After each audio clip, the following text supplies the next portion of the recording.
നമ്മുടെ കേരളത്തിൽ ഇങ്ങ് ബഡ്ജറ്റിന്റെ വിപ്ലവമാണെങ്കിൽ അമേരിക്കയിൽ ഏതു നിമിഷവും ഒരു യുദ്ധം പൊട്ടിപ്പുറപ്പെടാനുള്ള സാധ്യതയാണ്. നിനക്കൊക്കെ വേണമെങ്കിൽ വന്ന് ഒരു മേശയ്ക്കപ്പുറത്തിരുന്ന് ചർച്ച ചെയ്യണമെങ്കിൽ ചെയ്യാം, എങ്കിൽ മാത്രമേ ഈ യുദ്ധത്തിനൊരു അവസാനം ഉണ്ടാവുകയുള്ളൂ, അല്ലെങ്കിൽ യുദ്ധം തുടങ്ങാതിരിക്കുകയുള്ളൂ എന്ന് ട്രംപിന് മുന്നറിയിപ്പ് വന്നിട്ട് മണിക്കൂറുകളായി.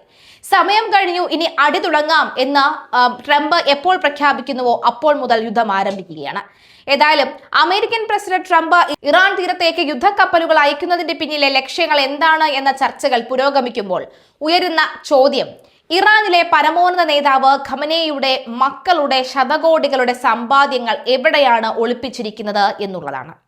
ഖമനേയിയുടെ മക്കൾ ആഗോളതലത്തിലാണ് സ്വത്തുക്കൾ വാരിക്കൂട്ടിയിരിക്കുന്നത് എന്നതാണ് റിപ്പോർട്ടുകൾ പുറത്തുവരുന്നത്. ആണവ പദ്ധതിയുമായി ബന്ധപ്പെട്ട് കഴിഞ്ഞ 2 പതിറ്റാണ്ടുകളായി ചരിത്രത്തിലെ ഏറ്റവും ശക്തമായ ഉപരോധത്തിന് വിധേയമായിട്ടും ഇറാനിലെ ഉന്നതർക്ക് എങ്ങനെ മൂലധനം വിദേശത്തേക്ക് മാറ്റാൻ കഴിഞ്ഞുവെന്നാണ് എല്ലാവരെയും ചിന്തിപ്പിക്കുന്നത്. വടക്കൻ ലണ്ടനിലെ ബില്യണേഴ്സ് റോ എന്നറിയപ്പെടുന്ന ഒരു മരങ്ങൾ നിറഞ്ഞ തെരുവിൽ ഉയരമുള്ള വേലികൾക്കും കറുത്ത ഗേറ്റുകൾക്കും പിന്നിൽ ഒഴിഞ്ഞുകിടക്കുന്ന ഒരു കൂട്ടം മാളികകൾ ഉണ്ട്. ഇവിടെ ശക്തമായ സുരക്ഷാ സംവിധാനങ്ങളാണ് ഉള്ളത്.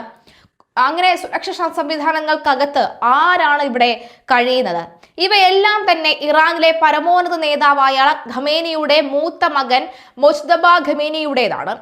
ടെഹ്റാൻ മുതൽ ദുബായ്, ഫ്രാങ്ക്ഫർട്ട് വരെ വ്യാപിച്ചു കിടക്കുന്ന വൻ വ്യാപാര ശൃംഖലയുടെ ഉടമ കൂടിയാണ് ഇയാൾ. നിരവധി ഷെൽ കമ്പനികളും അതുപോലെ തന്നെ ഈ മൊജ്തബയ്ക്ക് ഉണ്ട് എന്ന് തന്നെയാണ് വ്യക്തമാകുന്നത്.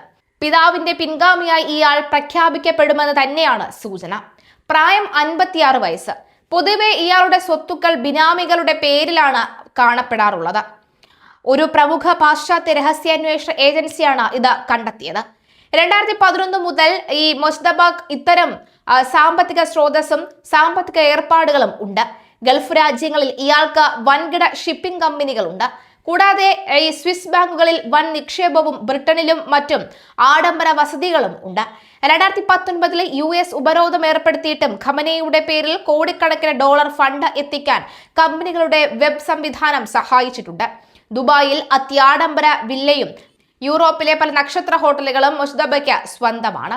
ഇറാന്റെ എണ്ണ വിൽപ്പനയുമായി ബന്ധപ്പെട്ടാണ് ഖമനേയി കുടുംബം പണം വാരിക്കൂട്ടുന്നത് എന്നാണ് പല ഏജൻസികളും കണ്ടെത്തിയത്. ഇറാനിയൻ വ്യവസായിയായ അലി അൻസാരിയുടെ പേരിലാണ് മൊജ്തബ ബിസിനസ്സുകൾ നടത്തുന്നത്. ദാരിദ്ര്യത്തിന്റെ പേരിൽ ഇറാനിലെ ഈ ഷാ ഭരണകൂടത്തെ അട്ടിമറിച്ച ഖമനേയി കുടുംബം കഠിനമായ ഈ ഭക്തിമാർഗത്തിലൂടെ ലളിത ജീവിതം നയിക്കുന്നു എന്നതാണ് ഔദ്യോഗിക മാധ്യമങ്ങൾ ഇറാനിൽ പ്രചരിപ്പിക്കുന്നത്.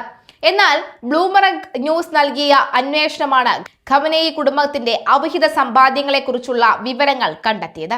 ഇറാനിലെ ഷാ നാട് വിട്ടതിന് പിന്നാലെ രാജകുടുംബത്തിന്റെ ആസ്തികൾ പലതും ഖമനേയിയുടെ ബിനാമികൾക്ക് ലഭിച്ചു എന്നും പറയപ്പെടുന്നു. ഇറാനിൽ ജനകീയ പ്രക്ഷോഭം ആരംഭിച്ചതിന് തൊട്ടു പിന്നാലെ മൊജ്തബയുടെ വിദേശ ബാങ്കുകളിലെ അക്കൗണ്ടുകളിലേക്ക് ആയിരക്കണക്കിന് കോടികൾ എത്തി എന്നും ഇതെല്ലാം ക്രിപ്റ്റോ കറൻസി വഴിയാണ് കൈമാറ്റം ചെയ്തതെന്നും പറയപ്പെടുന്നു. കൂടാതെ ജനകീയ പ്രക്ഷോഭം വിജയിക്കുമെന്ന ഘട്ടം ഉണ്ടായാൽ ഖമനേയിയുടെ കുടുംബവും അവരുടെ സമ്പാദ്യങ്ങളുമായി റഷ്യയിലേക്ക് രക്ഷപ്പെടാൻ ഈ പദ്ധതിയിട്ടിരുന്നതായും റിപ്പോർട്ട് ചെയ്യപ്പെട്ടിരുന്നു. പുതിയ ലോകക്രമത്തിനായുള്ള പടയൊരുക്കത്തിലാണ് US പ്രസിഡന്റ് ട്രംപ്. പതിവിന് വിപരീതമായി റഷ്യയുടെ യുക്രൈൻ അധിനിവേശത്തിൽ റഷ്യയ്ക്ക് അനുകൂലമായ തീരുമാനങ്ങളും ഗാസയിൽ ഫലസ്തീനികളെ ഒഴിവാക്കിയുള്ള പദ്ധതികളും ട്രംപ് മുന്നോട്ട് വയ്ക്കുന്നു. പിന്നാലെ ഖമനേയി വെനസ്വേലയുടെ പ്രസിഡന്റിനെ തട്ടിക്കൊണ്ട് പോകുകയും ഇപ്പോൾ ആണവ പദ്ധതി പുനരാരംഭിക്കുന്നുവെന്ന ആരോപണം ഉയർത്തി ഇറാന് നേരെ തങ്ങളുടെ ഈ കപ്പൽപ്പടയെ അയച്ചിരിക്കുകയാണ് ട്രംപ്. ഏതു നിമിഷവും US സേന ഇറാൻ ആക്രമിക്കുമെന്ന ആശങ്കയിലാണ് ലോകവും. ഇറാനെ ലക്ഷ്യം വെച്ച തങ്ങളുടെ ഒരു ആയുധസേന US-നുണ്ടെന്നും അത് ഇറാനെ ലക്ഷ്യം വെച്ച് നീങ്ങുകയാണെന്നും ബുധനാഴ്ചയാണ് US പ്രസിഡന്റ് പറഞ്ഞത്. എന്നാൽ അത് ഉപയോഗിക്കേണ്ടി വരില്ല എന്ന് പ്രതീക്ഷിക്കുന്നതായി പറഞ്ഞ ട്രംപ് ഇറാനിലെ പ്രതിഷേധക്കാരെ കൊല്ലുകയോ ആണവ പദ്ധതി പുനരാരംഭിക്കുകയോ ചെയ്യരുതെന്നും ഇറാന് മുന്നറിയിപ്പ് നൽകുന്നു. ഇറാനെ ഭയപ്പെടുത്തി US-ഉമായി ഒരു കരാറിൽ എടുത്താനുള്ള ശ്രമത്തിലാണ് ട്രംപ് എന്ന് അന്താരാഷ്ട്ര നിരീക്ഷകർ തന്നെ കരുതുന്നു. ഇതിനിടെ തങ്ങൾ മിസൈൽ ശേഷി വർദ്ധിപ്പിച്ചെന്നും US-നെതിരെ ഇതുവരെ കാണാത്ത വിധത്തിലുള്ള തിരിച്ചടി നൽകുമെന്നും ഇറാൻ പ്രതികരിച്ചു. ഇറാന്റെ ദിവസങ്ങൾ എണ്ണപ്പെട്ടു, ഇറാനിയൻ സർക്കാരിന്റെ ദിവസങ്ങൾ എണ്ണപ്പെട്ടുവെന്നായിരുന്നു ജർമ്മൻ ചാൻസലർ ഫെഡറിക് മെർസ് പറഞ്ഞത്. സംഘർഷ സാധ്യതയെ കൂടുതൽ സങ്കീർണമാക്കുകയും ചെയ്തു. യുഎസിന്റെ ഇറാൻ നീക്കത്തെ ഫ്രാൻസ് പിന്തുണച്ച് രംഗത്തെത്തിയത് സംഘർഷ സാധ്യത വർദ്ധിപ്പിച്ചു. ഇതോടെ ഇറാന്റെ IRGCയെ തീവ്രവാദ സംഘടനകളുടെ പട്ടികയിൽ ഉൾപ്പെടുത്താൻ യൂറോപ്യൻ യൂണിയൻ ഒരുങ്ങുന്നതായും വാർത്തകൾ പുറത്തുവന്നു. സമ്പദ് വ്യവസ്ഥ മെച്ചപ്പെടുത്തുന്ന ലക്ഷണങ്ങൾ കാണിക്കാത്തതിനാൽ ഇറാനിൽ വീണ്ടും പ്രതിഷേധങ്ങൾ ഉയരുമെന്ന പ്രതീക്ഷിക്കുന്നതായി US state secretary Marco Rubio ഇതിനിടെ പ്രതികരിച്ചിരുന്നു. എന്തിനും സജ്ജം, എന്നാൽ ശത്രുവിന്റെ ഏതൊരു ഭീഷണിക്കും തങ്ങൾക്ക് ഒരു പദ്ധതിയുണ്ടെന്നായിരുന്നു ഇസ്ലാമിക് റവല്യൂഷണറി ഗാർഡ് കോർപ്സിന്റെ മുന്നറിയിപ്പ്. രാജ്യത്തിന് നേരെയുള്ള ഏതൊരു ആക്രമണത്തിനും ഉടനടി ശക്തമായും പ്രതികരിക്കാൻ സായുധ സേന സജ്ജമാണെന്നും ഇറാൻ വിദേശകാര്യമന്ത്രി അബ്ബാസ് അരഗചി പറഞ്ഞു.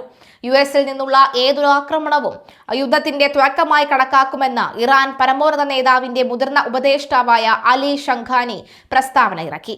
ഇറാനിലെ പ്രതിഷേധങ്ങളിൽ അടുത്തിടെ കൊല്ലപ്പെട്ട എല്ലാവരുടെയും പേരുകളും വിശദാംശങ്ങളും ഉടൻ പരസ്യമാക്കുമെന്നും പ്രസിഡന്റിന്റെ ഓഫീസിലെ ഒരു ഇറാനിയൻ ഉദ്യോഗസ്ഥൻ പറയുകയും ചെയ്തു. കാത്തിരുന്നു കാണാം. മണിക്കൂറുകൾ മാത്രം ബാക്കി. ഏതു നിമിഷവും എന്തും സംഭവിക്കാം.